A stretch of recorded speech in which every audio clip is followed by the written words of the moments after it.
We're going to start with Revelation chapter 20, verse 1. I'm just going to read the first three and then we'll go from there. So out of the King James, Revelation chapter 20, verse 1, it says, "And I saw an angel come down from heaven, having the key of the bottomless pit and a great chain in his hand. And he laid hold on the dragon, that old serpent, which is the devil and Satan, and bound him 1,000 years, and cast him into the bottomless pit, and shut him up, and set a seal upon him, that he should deceive the nations no more, till the 1,000 years should be fulfilled. And after that, he must be loosed a little season." All right. So, me? Yes, sir. So tonight we're going to talk about the 1,000 years millennium, and we'll try to get through it tonight. Get it all taken care of, and which is a great depiction. And we'll get to this just a second. But I want to give you a couple corresponding scriptures that go along with the millennial reign. So I'm going to have Debbie, if she would, go to Isaiah chapter 65, 20 through 25. Okay.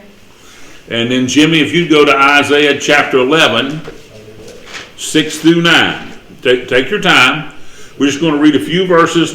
There was so many that we could have picked out, but I wanted to pick out a few of these here.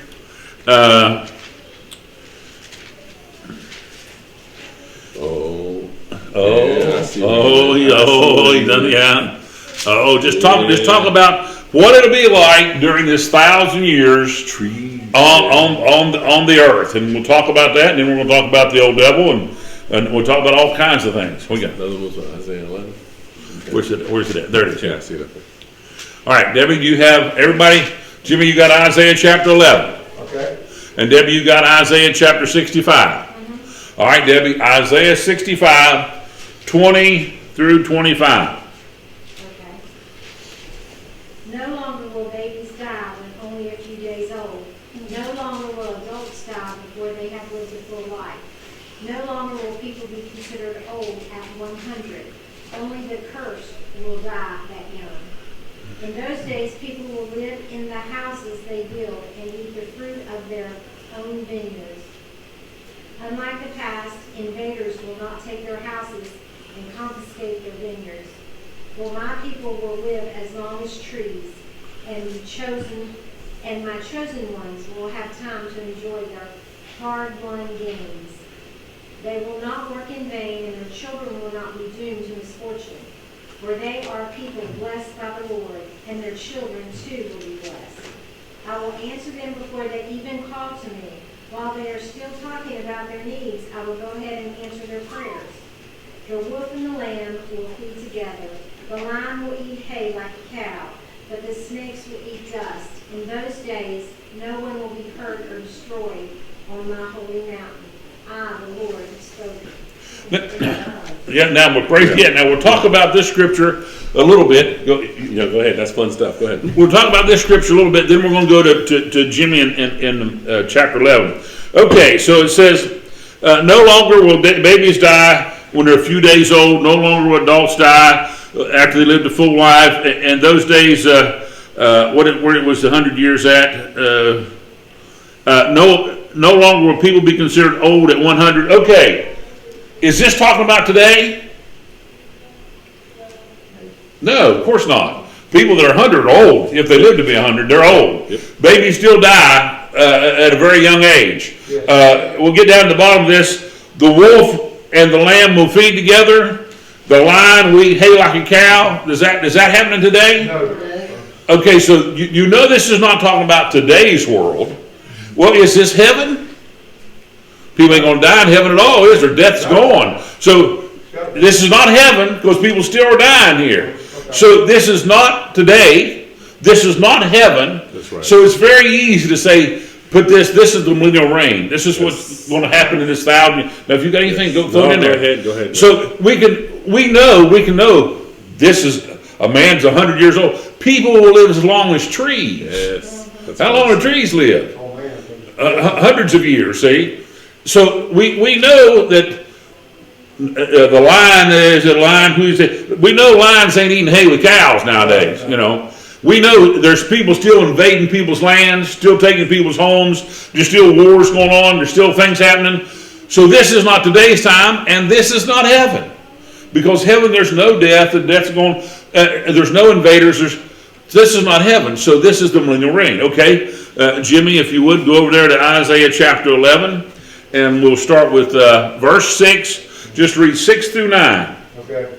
The wolf also shall dwell with the lamb, and the leopard shall lie down with the kid, and the calf and the young lion and the fatling together, and the little child shall lead them.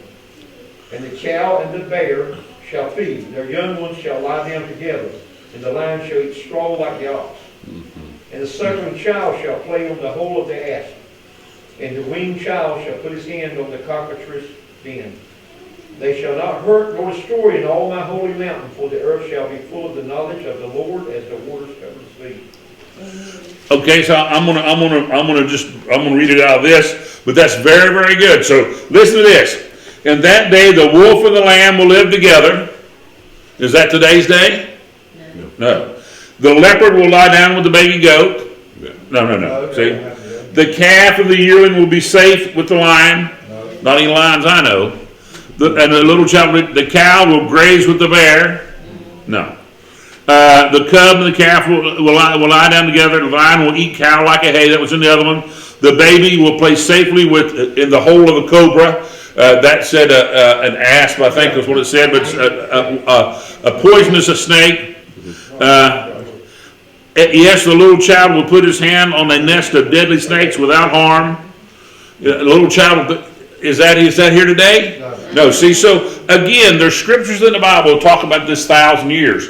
We know they're not talking about heaven, and we know they're not talking about now. It's talking about the 1,000-year millennium. It's in there, and it's going to be a wonderful time. It's going to be a paradise of times. It's going to be a utopia. I don't know how.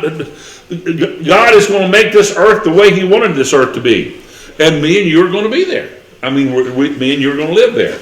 And so we've got that 1,000 years, and people are going to live long lives, hundreds of years old. Men and women are still going to have children. They're still going to be babies. But the curse of the land is not going to be here. The curse of sickness is not going to be here. The curse on crops is not going to be here. This earth is going to be the way the Lord intended it to be to start with. Where is it going to be? Right here on this earth. We're not going up to heaven for this. This is here on this earth. You and I were in the Lord's army. We came back with God. Where did we come back from? From heaven to where? Earth. That's right. Where are we at today to save Israel? We're here. We're on the earth. We're living on the earth. All right. Mary, go ahead. Throw this out there. So if you get this, I'll talk about my dad here. He's lived in this house that he's lived in now for a really long time. I think we moved in when I was 13 years old, somewhere right around there. And he's finally getting the house paid for, and he's getting to where he's ready to do things to upgrade the house. And he says to me, "Son, I'm just too old to do what I wanted to do. I thought we'd be doing it ourselves, but we're finally able to do it, but we're too old. We have the money set aside, so to speak, to do a little improvement one at a time, but then we can't do it. But here, you'll finally be able to live in the house that you built. You'll finally be able to enjoy your hard-won gains." You're talking about people living old enough, but we're not wore out. We're not deteriorated. Right. Because the wages of sin is death. And if there's no Satan out there for the 1,000 years, if I could just go off of that real quick, that's right. Then there's no sin, and if there's no sin, there's no death. So people are able to live as God intended without the evil one tempting them. And so therefore your body's not all wore out with the sinness of this world. Some of us are paying for stuff we did way back in our 20s, and some of us are still learning those things today. But still, the sin, it keeps up with you. You know what I mean? You wear out your body with sin. I mean, it's you have to put up with that for a long time. So anyways, it's a beautiful thing when you start trying to put the pieces together. Oh, yeah. And it just fits. Wonderful. And you're thinking, man, this is what God intended for us. That's right. But sin and human nature got in the way. Yeah. Anyways. And you just think no more storms will come and destroy your property. No volcanoes, no earthquakes, no hurricanes, no hailstorms to tear your roof up. Yeah. When you put your roof on your house, it's going to last a very, very, very, very long time because You don't have to worry about any weather or anything getting to it, you know? Yeah. Now, I mean, yeah, there's going to be rain and stuff like that, of course there is, but there's not going to be horrible storms. This is going to be light drizzle rain. I mean, it's just going to be wonderful. Garden of Eden like stuff. Garden of Eden like stuff. That's exactly right. Yeah. All right, Mary, we'll start. I think Pastor read 1 through 3, so we'll start and let you read 1 through 3 with us. Okay. And I saw an angel come down from heaven, having the key of the bottomless pit and a great chain in his hand. And he laid hold on the dragon, that old serpent, which is the devil and Satan, and bound him 1,000 years, and cast him into the bottomless pit, and shut him up, and set a seal upon him, that he should deceive the nation no more, till the 1,000 years should be fulfilled, and after that he must be loosed a little season. All right, I'm going to start out about where the pastor started out at. There can be no millennial reign, no 1,000 years of peace and happiness if the devil is still here with us. We cannot have this great utopia, live in this perfect place, if we have a devil going around there tempting us and causing us harm and causing sickness and disease. We can't have that. So the devil's got to be gone. So here, this is where the devil's going to be going. So, Cassie, run over there to Revelation 9:1 for me. Revelation chapter 9, verse 1. I'll run over there with you. But sometimes I get these verses mixed up.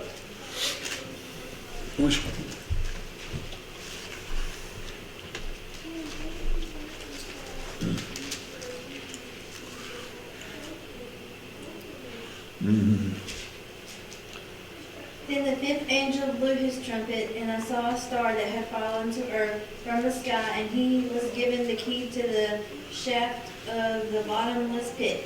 All right, so the old devil, had the key to the shaft of the bottomless pit, but Satan had the key to the bottomless pit, but he doesn't have that key anymore. Amen. And this angel came down with this chain. See the chain? See the angel? Somewhere on the side he's got a key. This angel coming down from heaven with a chain, with a key. The pastor's got one picture of that angel being a big guy, but he's coming down there to the bottomless pit. Now it says bottomless pit. Mm-hmm. Now what does that sound like to you? Hell. It does sound like hell, but it's not hell. Okay.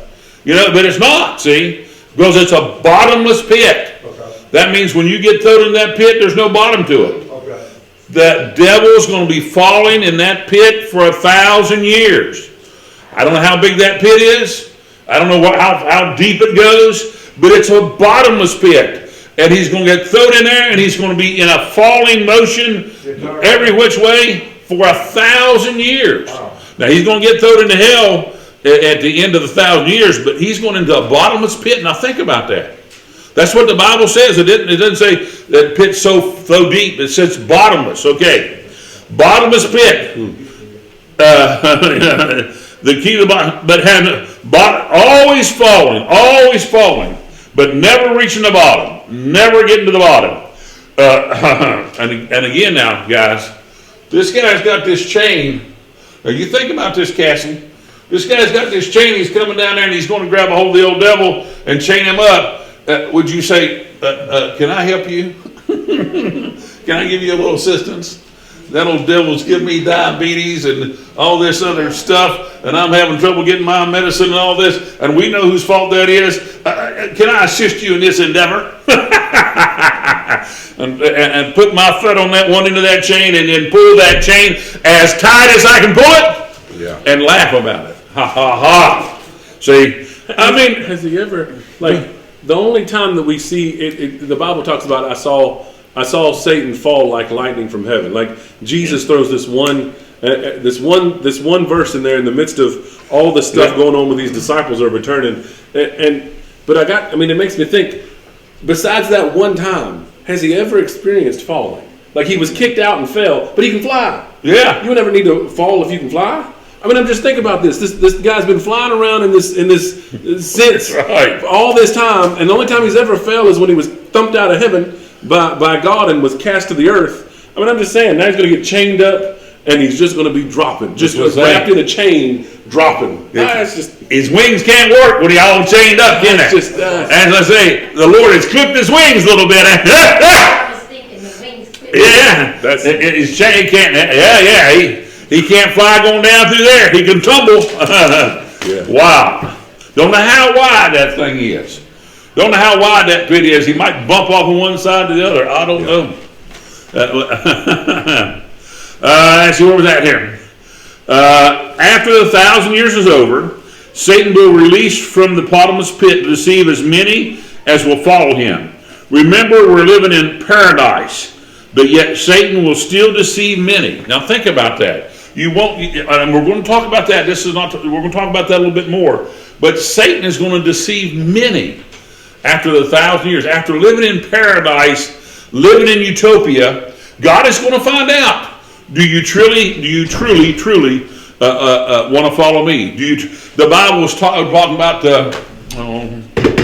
back in Judges. If you read Judges, God said all those people he didn't run out of those countries, the Canaanites, the Amorites, the Jebusites, the Hivites, you know all those people. I don't know those people. Because he left them there to test the Israelites to see if they really would follow God, or if they would follow those people's gods and worship those and marry those people's people. He's testing the Israelites to see if they really was, because he put them in paradise. He put them in Canaan land. He put them in the place that the land flowing with milk and honey. He's going to do the same thing here. He's going to have us living in utopia, living in paradise. But he's going to turn the devil loose for a little while, and we'll get into that a little bit later. But he's going to turn the devil loose for a little while to see if we really are going to listen to him, going to follow him, going to do what he says. And the Bible says that the devil will deceive many. You just don't think that's possible. But he will. Debbie, if you would run over there to Revelations 1:18, I'll run over there too. You know, so many people talk about, how can a loving God allow sin? How can a loving God allow disaster? How can an all-powerful, all-knowing God allow certain things to happen and allow evil and stuff in the world? But we always, in every situation, Old Testament, New Testament, millennial reign, always, you have to make a decision for Christ. That's right. There has to be exactly right. something else for you to turn to, that you have to make a conscious decision to say, I choose you. That's anywhere in the Bible, anywhere ever. Now, afterwards, there's rewards. And again, we got to talk about new bodies. Eventually, we'll get to that. And that won't touch you anymore because you've made your decision, and then you're rewarded with that. But that's fair. That's love. That's real. We're talking about, well, why is this stuff allowed to happen? Because it has to. I mean, if your wife or your husband had no choice in marrying you, then where would be the proof that they chose you? Where would be the expression of their love towards you? If they didn't have a choice, well, then they treat you like, however, they could treat you like garbage because you wouldn't have a choice either. If nobody had a choice in the relationship, how terrible that relationship would be. But if you chose each other, oh, how great the relationship is because you actually love each other. You want to be with each other. Anyways. In the same way, you have the choice in that marriage to walk away or to stay together. You still have that choice. Right. You must choose. I talk daily. I talked to free will, right? free will. Okay. I talked to a friend of mine the other day, been married 36 years, and his wife left him after 36 years. Sad. Now, listen. I mean, the devil will get in there and he'll mess up everything, see? Yeah. Now, has everything always been great in my relationship with my wife? No. But divorce is not something I think about. No. Have I had some rough times with the Lord? Has the Lord tested me kind of tough? Yes, but I'm not turning away from God because the benefits far outweigh anything else, see? So God is he's going to say, okay, there's a little testing going on, Jim. He's going to chastise me a little bit, get me straightened out. And most of the time, I'm in trouble because I brought trouble on myself. That's it. I mean, I get in trouble with my wife because I bring trouble on myself, I mean, I get in trouble. It's my fault, see? But we've got to work that stuff out. See, that's what we got to do. We got to admit, we got to work that stuff out. That's what I say. It's very difficult. In the same way with the Lord. So there's going to be a time in this marriage that we have with God that God's going to test us to see if we really are going to be true and faithful. And we better be true and faithful because the benefits far outlay whatever detriment there is in that. Yeah. Look, we got heaven and life and forever. Revelation is 1:18. I know I'm going on and on about that, but this is so true, guys. Don't turn from God. How many times do we know people have been saved, been preachers, been in the church, and all of a sudden they're gone? Why are they gone? What's the reason? Why are they turning from God? Why aren't they in church? What's going on? See, whatever it is not worth it. That's right. It's not worth it. See, whatever it is not worth it. Go ahead, Debbie. I am the living one. I died, but look, I am alive forever and ever, and I hold the keys of death and the grave. God has the keys now. He let Satan have those keys for a while, but he went down and got the keys back from Satan, and he accidentally let this angel, I guess, borrow those keys, and he sent those angels down there and wrapped the old Satan up and put a lock on it. And then he took those keys back up to Christ. So who's got those keys? Christ has those keys. Said, now he might loan them out to somebody to do his bidding, but he gets the keys back. The only one who's going to unlock that lock is that key that Christ holds. See, Christ is he's still the key. I mean, you think about that. Christ he holds the keys. Okay, so now we got that part. Now we understand that part. Okay, we're going to live in the millennial reign. The devil's going to be here. He's going to be tied up. He cannot be during the millennial reign. There can't be a time of paradise, a time of utopia if there's a devil turned loose. So the devil's now been bound by this great angel. Is it Michael? Is it Gabriel? I don't know who it is. The Bible doesn't say. I know he's a pretty tough angel because it didn't take him no time whatsoever to wrap up the old Satan. I think he might have had some of our help with him. So I think we might have assisted him some in that endeavor. And so that's why I didn't take a whole lot. Because, old Satan, he's a dragon. Old Satan's when he comes out in his full force, you know what the Bible says, that old serpent, that dragon, the devil, you know what it says? Yeah. Okay. Just go ahead. From last week, is the devil bound up now? No. Is there still temptation and sin out there now? Yeah. Is the devil still doing his way now? So we can't be in the millennial reign right now. Yeah. So all those things we discussed last week that showed millennial reign was either now or we're gradually in it or it started about 100 years ago or whatever. It cannot be true. That's right. It can't be. It says to deceive the nations no more. That's right. For 1,000 years, no deception. Our nation's being deceived. Look at our nation now. Is it being deceived? Yes. That's what I say.